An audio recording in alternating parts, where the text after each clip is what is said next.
বিকট একটা আওয়াজ হবে। ইসরাফিল যখন সিংহায় ফুৎকার দিবে, গোটা বিশ্বটারে মেসাকার করে দিবে কে? আবার বিষ্ণু শোনাতে লাগলেন, ইদা জুলজিলাতিল আরদু জিলজালাহা ওয়া আখরাজাতিল আরদু আসকালাহা। বিষ্ণুই বললেন, সেদিন পৃথিবীটা কেঁপে উঠবে, মহা ভূমিকম্প হবে। জমিনের ভেতরে যা আছে, তেলের খনি, গ্যাসের খনি, স্বর্ণের খনি, সবকিছু জমিনটা বমি করে বের করে দিবে। আবার বিষ্ণুই বলতে লাগলেন, ইদা রুজ্জাতিল আরদু রাজ্জাও ওয়া বুসাতিল জিবালু বাসসা। সুবহানাল্লাহ পড়ে। জমিনটা কেঁপে উঠবে, পাহাড়গুলো ভেঙে চুরে দুমড়ে মুচড়ে যাবে, গোটা বিশ্বটা কেঁপে উঠবে, সাগরের বুকে দাউ দাউ করে আগুন জ্বলবে। সেই দিনটা হচ্ছে কিয়ামতের দিন। বিশ্বনবীর মুখ থেকে বারবার বারবার বারবার এই কিয়ামত কিয়ামত শুনতে শুনতে কাফেরদের মনের ভিতরে ভয় ঢুকে গেছে। কাফেররা মনে মনে কয়, এই মুহাম্মদ তো কোনোদিন মিথ্যা কথা বলতে শুনি নাই। শুনছে? বিশ্বনবী ওনার পুরো জীবনে একটি মিথ্যা কথা বলেছেন, একটি অসত্য কথাও তিনি বলেছেন। ওদের মনের ভিতরে ভয় ঢুকে গেছে, কিরে মুহাম্মদ যা বলে তাই তো হয়।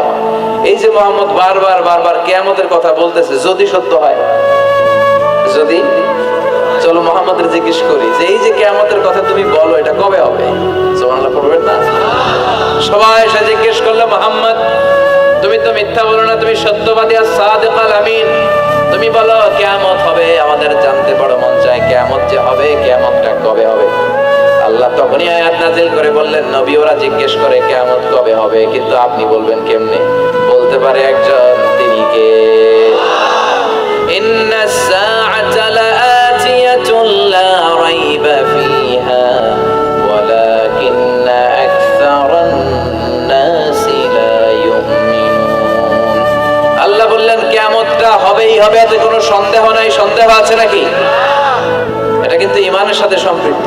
কিয়ামত যে হবে, আমাদের কারো সন্দেহ আছে? কারো সন্দেহ নেই। কারো কি এমন ক্ষমতা আছে যে কিয়ামতকে আটকায় দিবে? বলেন।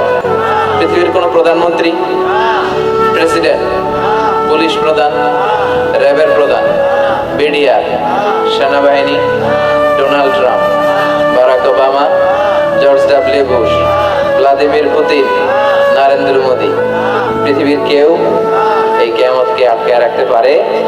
অসম্ভব। কিয়ামত হবেই, কেউ কিয়ামতকে ঠেকায় রাখতে পারবে না। এটা হবে, কিন্তু কবে হবে কেউ জানে না, একজন ছাড়া। তিনি কে? ইন্নাল্লাহা ইনদাহু ইলমুস সাআহ। আল্লাহর কাছে আছে এই কিয়ামতের জ্ঞান, কেউ এই জ্ঞান রাখে না। সাইয়েদনা জিবরাইল বিশ্বনবীকে একবার প্রশ্ন করলেন, ইয়া রাসূলুল্লাহ সাল্লাল্লাহু আলাইহি ওয়াসাল্লাম, মাতাস সাআহ, এই যে আপনি কিয়ামতের কথা বলেন, এই কিয়ামতটা কখন হবে? বিশ্বনবী বললেন, মাল মাসউলু আনহা বিআলামা মিনাস সাইল। ও জিবরাইল, তুমি যেমনি জানো না, আমিও জানি না। সুবহানাল্লাহ পড়ো। যারা জিজ্ঞেস করা হয়েছে সে জিজ্ঞাসাকারীর চেয়ে ভালো জানে না। মানে তোমার যা দশা আমারও একই দশা, তুমিও জানো না, আমিও জানি না, তো জানে কে? আবার এক সাহাবী বললেন, ইয়া রাসূলুল্লাহ মাতাস সাআ, কিয়ামত কবে হবে? বিশ্বনবী কোনো উত্তর না দিয়ে আবার সাহাবীরে প্রশ্ন করলেন, বললেন, ওয়া মাযা আ'দাতা লিস-সাআ, কিয়ামত কবে হবে জানার জন্য পাগল হলে কেন? কিয়ামতের জন্য তুমি কি প্রস্তুত করে রেখেছো? সাহাবী বলে, মা আ'দাতু লাহা শাইআন ইয়া রাসূলুল্লাহ, ইয়া রাসূলুল্লাহ আমি কিয়ামতের জন্য কিছুই প্রস্তুত করতে পারি নাই। ইল্লা আন্নী উহিব্বুল্লাহ ওয়া রাসূলুহু, তবে একটা জিনিস আছে, সেটা কি? সেটা হচ্ছে আমি আল্লাহরে আর আল্লাহর রাসূলরে বড় ভালোবাসি। বিশ্বনবী বললেন, ফাইন্নাকা মা আমান আহবাবতা, তুমি তো ভালো জিনিসে জোগাড় করেছো। জেনে রাখো, তুমি যাদেরকে ভালোবাসো, কিয়ামতের দিন জান্নাতে ঢুকে কিয়ামতের পরে জান্নাতে তাদের সাথেই তুমি থাকবা। যার সাথে যার ভালোবাসা, তার সাথেই তার জান্নাত। চিল্লায় বলেন ঠিক কি না?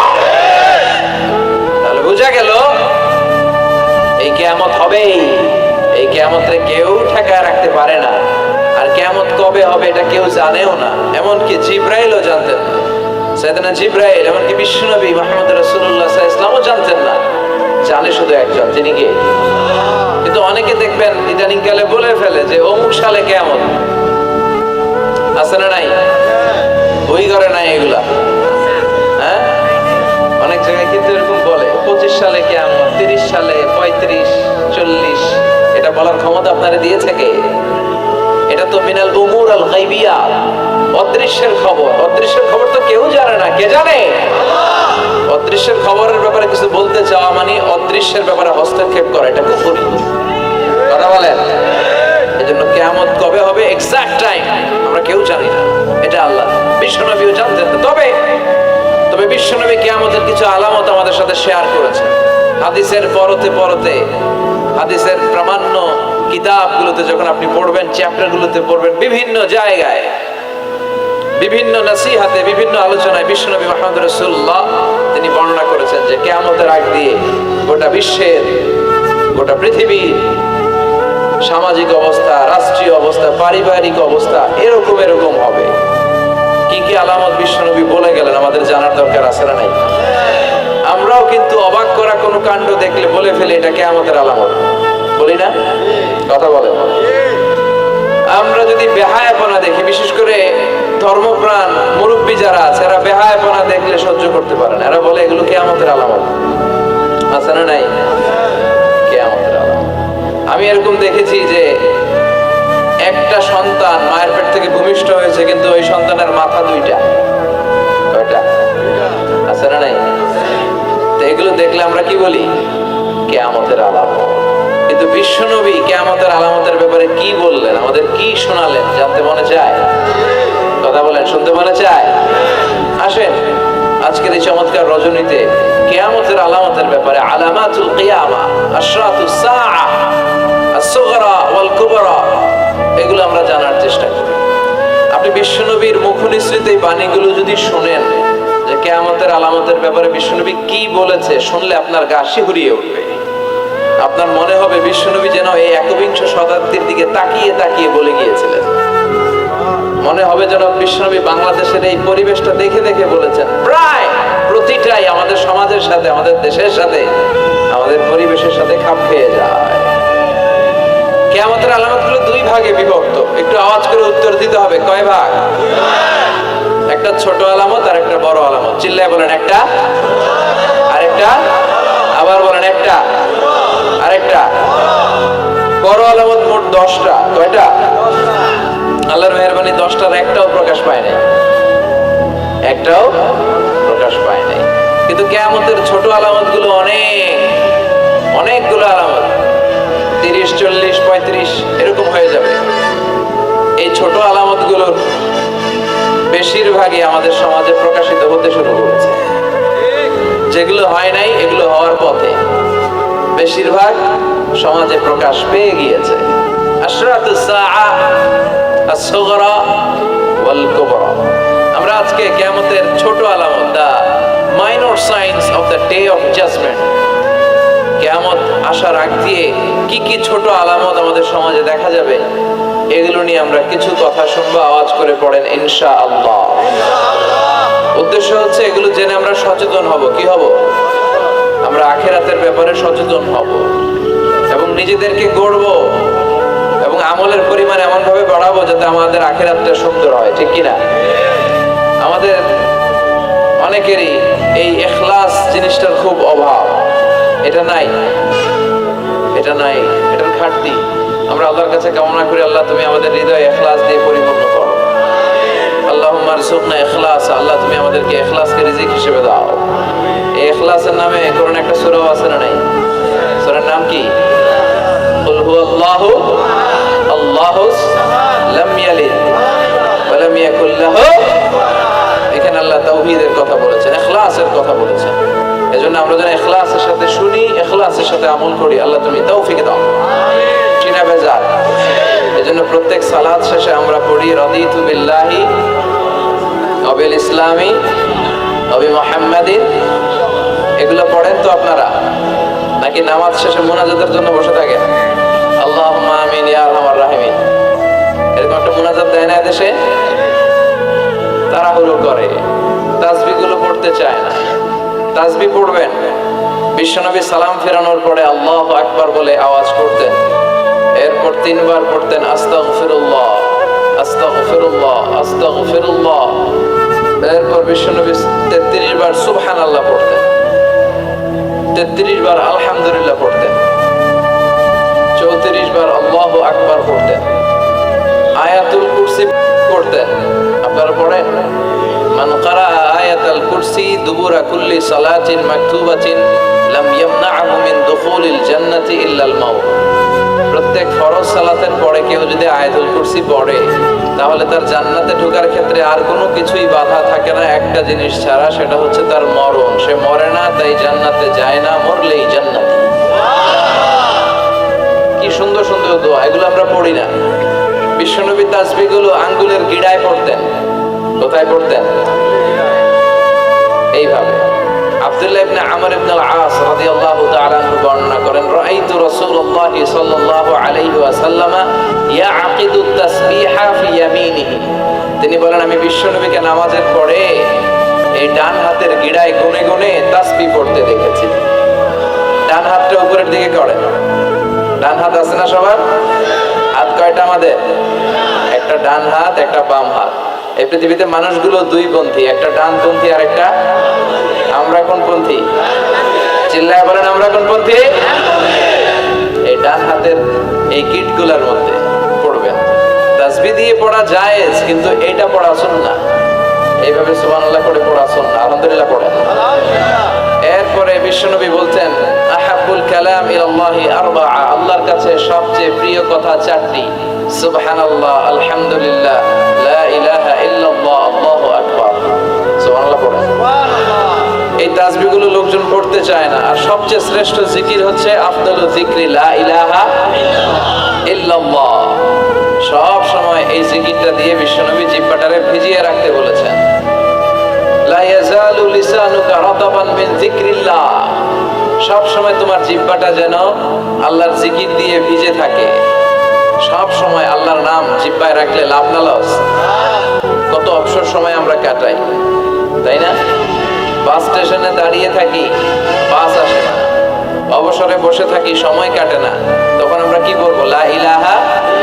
Every night and every day, every night and every day, never forget to say লা ইলাহা ইল্লাল্লাহ, নেভার ফরগেট টু সে লা ইলাহা ইল্লাল্লাহ।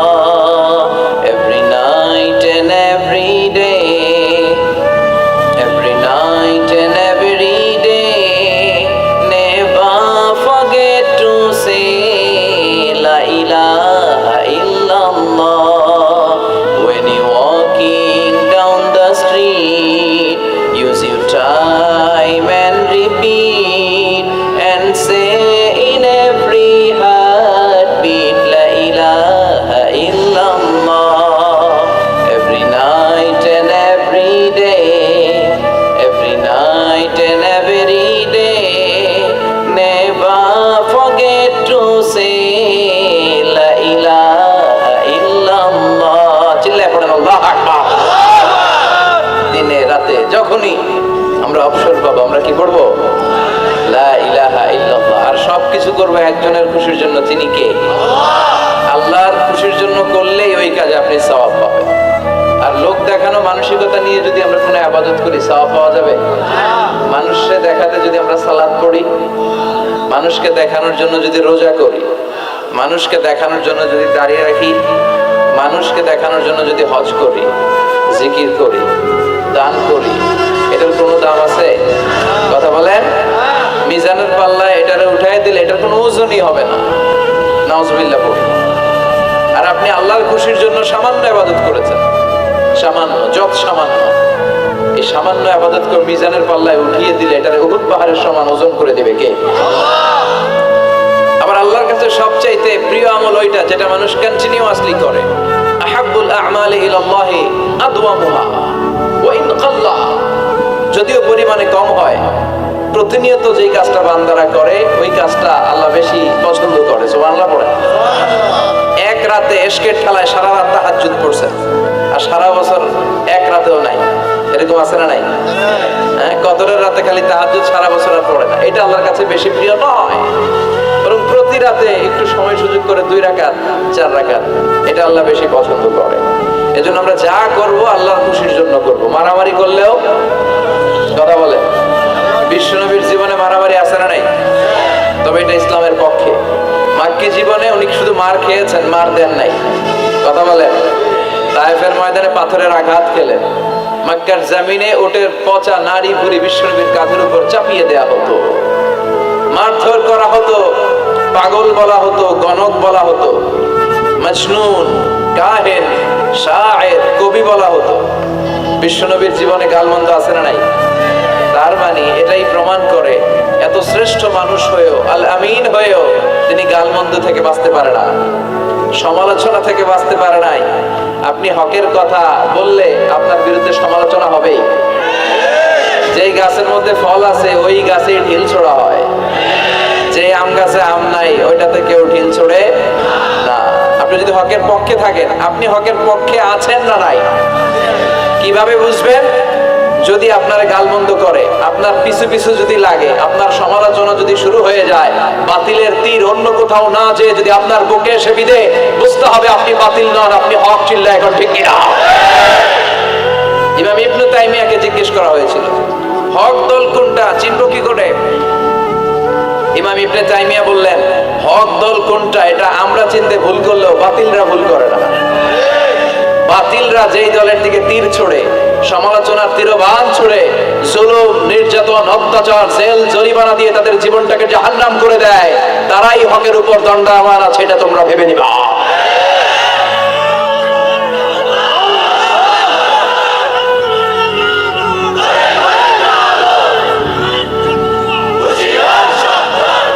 বিশ্বনবীরও গালি দিত, আমাদেরকেও দেয়, আছে না নাই? বিশ্বনবীরে গালি দিত কবি বলে, আমগরে গালি দেয় কাঠমোল্লা বলে। বিশ্বনবীরে গালি দেয় পাগল বলে, আমাদেরকে গালি দেয় রাজাকার বলে। বিশ্বনবীরে গালি দেয় মজনুন বলে, আমাদেরকে গালি দেয় যুদ্ধাপরাধী বলে। যুগে যুগে এই গালিগালাজ আছে না নাই? কিন্তু যারা ইসলামের পক্ষের শক্তি, এখন কি কাঠমোল্লা বললো না রাজাকার বললো, এগুলো দেখার সময় তাদের না। তারা ভয় পায় একজনকে, তিনি কে?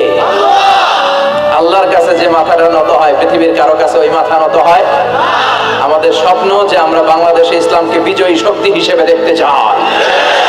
কালিমার পতাকা সংসদ ভবনে শোভা পাবে, আমরা চাই কি চাই না? লা ইলাহার পতাকা বাংলাদেশের প্রতিটা জেলায় শোভা পাক, আমরা চাই কি চাই না? কারা কারা চাই তো হাত উঁচু করে আল্লাহর দেখা।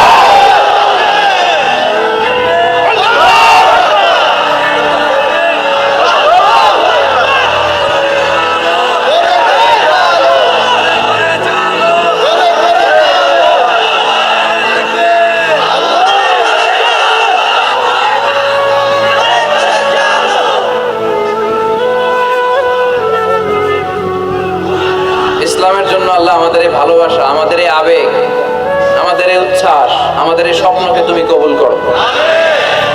আমরা যেন শাহাদাতের মৃত্যু আমাদের নসিব হয়, আল্লাহ তুমি কবুল করো। মরতে আমাদের হবেই। আজীবন বেঁচে থাকবেন কারা কারা? হাত তুলে। হ্যাঁ, আসি আসি। ফেরাউন বাঁচতে পারে নাই, নমরুদ বাঁচতে পারে নাই, আবু জাহেল বাঁচতে পারে নাই। এখনো যারা জুলুম করে এরাও বেঁচে থাকতে পারবে না, অসম্ভব। জুলুম যারা করে তাদের পক্ষে আল্লাহর কোনো সাহায্য নাই। আর যারা মজলুম, যাদের রক্ত জমিনে লাগে, ওদেরকে আকাশ থেকে সাহায্য পাঠায় কে? এজন্য মজলুমদের ভরসার একটা জায়গা হচ্ছে আমার রব। চিল্লায় বলেন ঠিক কিনা? এজন্য আমরা আল্লাহর কাছে কামনা করি, আল্লাহ মৃত্যু যখন হবেই তুমি শাহাদাতের মৃত্যু দিও। বিশ্বনবী সবসময় দোয়া করতেন, আল্লাহ তুমি শাহাদাতের মৃত্যু দাও। সাইয়েদনা ওমর ফারুক দোয়া করতেন, আল্লাহুম্মা রযুকনা শাহাদাতান ফি সাবিলিক ওয়াল মাউতা ফি বালাদি রাসূলিক। হে আল্লাহ, তুমি আমাকে শাহাদাতের মৃত্যু দাও, আর বিশ্বনবীর এই মদিনার বুকে আমার শেষ নিঃশ্বাস ত্যাগ করার সুযোগ করে দাও। ওনার দোয়াটা কবুল করে নিল কে? আল্লাহ। উনি নামাজে সালাতে ইমামতি করা অবস্থায় আবু লুহলু আল মাজুসি নামক এক অগ্নি উপাসকের ছুরিকাঘাতে নিহত হয়েছেন। শাহাদাতের মৃত্যু। সুবহানাল্লাহ পড়ে। আমাকে শহীদ করে সেই মিছিলে শামিল করে নিও, যে মিছিলের নেতা মীর হামজা গোবায়েব খাব্বাব আল্লাহর কাছে ছিল অতি প্রিয়, শামিল করে নিও। আমাকে শহীদ করে সেই মিছিলে শামিল করে নিও। আমিন। বিশ্বনবী বললেন, শাহাদাতের তামান্না যার হৃদয়ে নাই সে মুমিন হতে পারে না, সে মুনাফিক। মুমিনের সব সময় শাহাদাতের তামান্না থাকে। আপনি যদি সব সময় শাহাদাতের দোয়া করেন, তামান্না করেন, তাহলে আপনি ডায়রিয়া আক্রান্ত হয়ে বিছানায় শুয়ে শুয়ে মারা গেলেও শহীদদের কাতারে আপনার নাম তুলে দিবে কে? এজন্য আমরা শহীদ হতে চাই। কি হতে চাই? আমরা মৃত্যুরে ভয় পাই না। মৃত্যু কোথায় আমরা খুঁজে বেড়াই, চিল্লায় এখন ঠিক কিনা? কাফির মুশরিক দিনে মরে 10 বার, জীবনে মরে 1000 বার। মুমিন একবার মরে, মরার আগে হুঙ্কার দিয়ে মরে। এজন্য কালিমায় যারা বিশ্বাসী, আল্লাহর উপর যাদের আস্থা, তাদের কোনো ভয় নাই। তাদের সহায় কে? আমরা যেন সব সময় আল্লাহর উপর ভরসা করতে পারি। আল্লাহ তৌফিক দাও। আল্লাহ তোমার উপর তাওয়াক্কুল করে যেন চলতে পারি, তুমি তৌফিক দাও। ভুইঘর, কাজীপাড়া যুব সমাজ ও এলাকাবাসীর উদ্যোগে 3 দিন ব্যাপী 4th বার্ষিক তাফসীরুল কোরআনের প্রোগ্রাম। নারায়ণগঞ্জে বোধহয় আমি এই প্রথম এসেছি, এর আগে আসি নাই। আমার বাসা কিন্তু পাশেই, ড্যামরাতে। আমি বাসা থেকে এসেছি। এই বছরের প্রথম মাহফিলটা বাসা থেকে এসে করলাম। এছাড়া এক জেলা থেকে আরেক জেলায়, এখান থেকে ওখানে ভবঘুরে জীবন আমাদের। এই কোরআনের কথা নিয়ে ছুটতে হয় আমাদের, এক জায়গা থেকে আরেক জায়গায় ছুটে বেড়াতে হয়, এবং যতদিন বেঁচে থাকবো ছুটবো ইনশাআল্লাহ।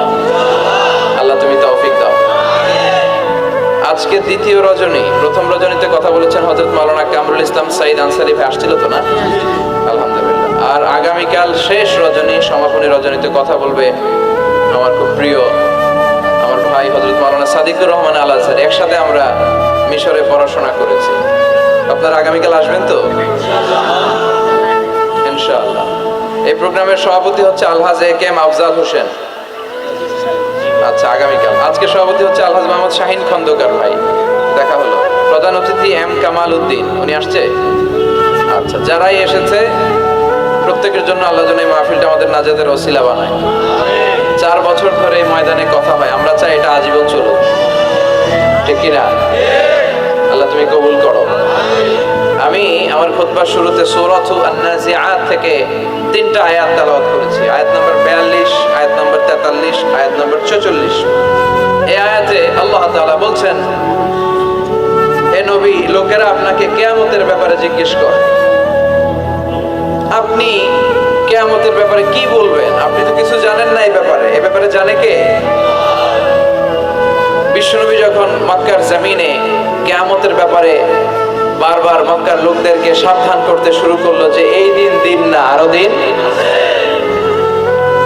এই দিনটাই দিন নয়, বিশাল একটা জগৎ পড়ে আছে, সেটা শুরু হবে কিয়ামত দিয়ে, সব লন্ডভন্ড হয়ে যাবে। তখন লোকেরা বিশ্বনবীর জিজ্ঞেস করতে শুরু করলো, মুহাম্মদ সাল্লাল্লাহু, এই যে তুমি কিয়ামতের কথা বলো, এটা কবে হবে? ইয়াসআলুনাকা আনিস সাআতি আইয়ানা মুরসাহা ফীমা আনতা মিন যিকরাহা ইলা রাব্বিকা মুনতাহাহা। সুবহানাল্লাহ পড়েন। ও নবী, লোকেরা আপনারা জিজ্ঞেস করে কিয়ামত কবে হবে, কিন্তু কবে হবে এটা আপনি কেমন করে বলবেন? এটা তো আপনি জানেন না, গোটা বিশ্বের কেউ জানে না, জানে একজন, তিনি কে? They are asking about the day of resurrection. People are asking you about Qiyamah. Who are you to talk anything about it? Only Allah has the final word regarding Qiyamah. নবী, লোকেরা আপনারা কিয়ামত কবে হবে খালি ধরে জিজ্ঞেস করে, তো এই ব্যাপারে আপনি কথা বলবেন কি করে? এই ব্যাপারে কোনো জ্ঞান তো আমি আপনাই দেই। কিয়ামত কবে হবে এটা জানি শুধুমাত্র আমি আল্লাহ। চিল্লায় বলেন ঠিক কিনা? বিশ্বনবী মক্কায় কিয়ামতের ঘোষণা দিলেন। বিশ্বনবী বললেন, এই পৃথিবী এরকম থাকবে না, সব ভেঙে চুরে খান খান হয়ে যাবে। আল কারিআতু মাল কারিআতু ওয়া মা আদরাকা মাল কারিআ। বিশ্বনবী কিয়ামতের ছোট আলামতের ব্যাপারে যা যা বললেন, সেগুলো যদি আমরা ধারাবাহিকভাবে শুনতে চাই, তাহলে প্রথমেই যে আলামতের কথা বলতে হবে সেটা হচ্ছে বিআসাতু রাসূলিল্লাহি সাল্লাল্লাহু আলাইহি ওয়াসাল্লাম। বিশ্বনবীর এই পৃথিবীতে, এই ধরাতে আগমনটাই হচ্ছে কিয়ামতের সর্বপ্রথম আলামত। সুবহানাল্লাহ, কইতে পারলেন না? বিশ্বনবীর আগমন পৃথিবীতে হয়েছে কি হয় নাই? কথা বলেন। বিশ্বনবী যে আসছেন আবার চলে গেছেন, বিশ্বনবীর আগমনটা হয়ে গিয়েছে পৃথিবীতে কয় বছর চলে গেল? হ্যাঁ, প্রায় 1400-1500 বছর চলে গেল, এখনো কিয়ামত হয় নাই। সুবহানাল্লাহ বলেন।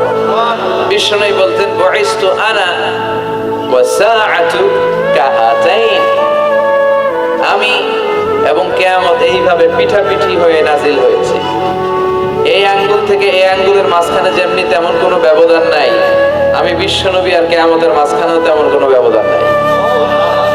বিশ্বনবী সাহাবাদেরকে বুঝাতে যে প্রায় এরকম আঙ্গুল ব্যবহার করতেন, আঙ্গুল ব্যবহার করতেন, ইশারা দিতেন, আঁকাঝোঁকা করতেন। এখন আধুনিক শিক্ষা পদ্ধতিতে এগুলো ব্যবহার হতে শুরু হয়েছে। এগুলো সব বিশ্বনবীর মেথডোলজি। সুবহানাল্লাহ পড়বেন না? বিশ্বনবী আবার আরেক জায়গায় বলেছিলেন আনা ওয়া কাফিলুল ইয়াতীমি কাহাতাইন, আমার আঙ্গুলের দিকে দেখতেছেন? হ্যাঁ, আনা ওয়া কাফিলুল ইয়াতীমি কাহাতাইন, আমি আর ইয়াতীমের রক্ষণাবেক্ষণকারী জান্নাতে এরকম কাছাকাছি থাকবো। এই দুই আঙ্গুল যেমনি কাছাকাছি, আমি আর ইয়াতীমের রক্ষণাবেক্ষণকারী এরকম জান্নাতে থাকবো কাছাকাছি। আমরা এখন রক্ষণাবেক্ষণ করব কি? ইয়াতীমের সম্পদ লুণ্ঠনের ক্ষেত্রে আমরা এক নাম্বার। চিল্লায় এখন ঠিক না? ইয়াতীমের মাথায় হাত বুলিয়ে দিলে আল্লাহ খুশি হয়ে যায়। ইয়াতীমদেরকে ভালোবাসলে আল্লাহ তারে ভালোবাসে। ইয়াতীমের জন্য দান সদকা করলে তার মর্যাদা বাড়ায় দেয় কে? আমাদের এলাকাগুলোতে ইয়াতীমখানা নাই? আমাদের সমাজে ইয়াতীম আছে না নাই? তার বাবা নাই, তার মা নাই, ইয়াতীম। আপনি তার ঘরে খাবার পৌঁছে দেন, আপনার আব্বার কবরটারে জান্নাতে টুকরা বানায় দিবে কে? ইয়াতীম মিসকিনদেরকে সহায়তা করবেন, দান সদকা ওইখানে করবেন। ওইদিকে টাকা না দিয়ে মাজারে যে টাকা দেয় এরকম লোক আছে না নাই? মাজারে টাকা দেওয়া যাবে অপ্রয়োজনে? মাজারে কেন টাকা দিবেন? ওখানে একজন লোক শুয়ে আছে, পড়ে আছে, ওনার টাকা লাগবে? টাকা লাগবে আমাদের জীবিত যারা আছে আমাদের। কথা কর, গরিব দুস্থ সুবিধা বঞ্চিত মানুষ যারা আছে তাদের টাকা লাগবে। এজন্য মাজারে যে মানত করা যাবে, মানত করতে হবে একজনের নামে চিৎকার করে বলেন তিনি কে? অনেকে দেখবেন মাজারে যে মোমবাতি দিয়ে আসে, আগরবাতি দিয়ে আসে, হ্যাঁ, কাপড় দিয়ে আসে, ছাগল দিয়ে আসে, মুরগি দিয়ে আসে, গরু দিয়ে আসে, আছে না নাই? আলহামদুলিল্লাহ নারায়ণগঞ্জে এগুলো নাই। হ্যাঁ, হ্যাঁ আছে। আল্লাহ তুমি বুঝার তৌফিক দাও। দেখবেন মাজারে আবার মশারিও দিয়ে রাখে, আছে না নাই? যিনি শুয়ে আছে ওনার কি মশায় কামড়ায়? তো উনি যদি মশার কামড় থেকে নিজের বাঁচাইতে না পারে, উনি আঙ্গুরে বাঁচাবে কি? কথা বলেন। আবার দেখবেন অনেক ড্রাইভার অনেক মাজারের পাশ দিয়ে যখন যায় সে গাড়ি স্লো করে ফেলে। ড্রাইভারকে জিজ্ঞেস করেন যে তুমি স্লো করলা কেন? সে বলে এখানে বাবার মাজার, বাবা অনেক গরম, গাড়ি উল্টায় দিবার পারে। কি করতে পারে? আচ্ছা, গাড়ি উল্টালে কি হয়? দুর্ঘটনা হয়, মানুষ মারা যায়। যারা মানুষ মারে এরা কি বাবা নাকি ডাকাত? তো এ কেমন আল্লাহর ওলি? সে মানুষ মেরে ফেলে। আপনি একটু আকল খাটালে আপনি বুঝতে পারবেন যে এগুলোর সাথে ইসলামের কোনো সম্পর্ক নাই। ইসলাম শিখায় চাইতে হবে একজনের কাছে। যা সালতা ফাসআলিল্লাহ, ফরিয়াদ করবা তো কার কাছে করব? চাইতে হবে কার কাছে? ছেলে চান কে দিবে? মেয়ে চান কে দিবে? ছেলে মেয়ে দুইটা চান কে দিবে? ব্যবসায় সফল হতে চান কে দিবে? জান্নাতি হতে চান কে দিবে? আল্লাহ ছাড়া কেউ কিছু দিতে পারে?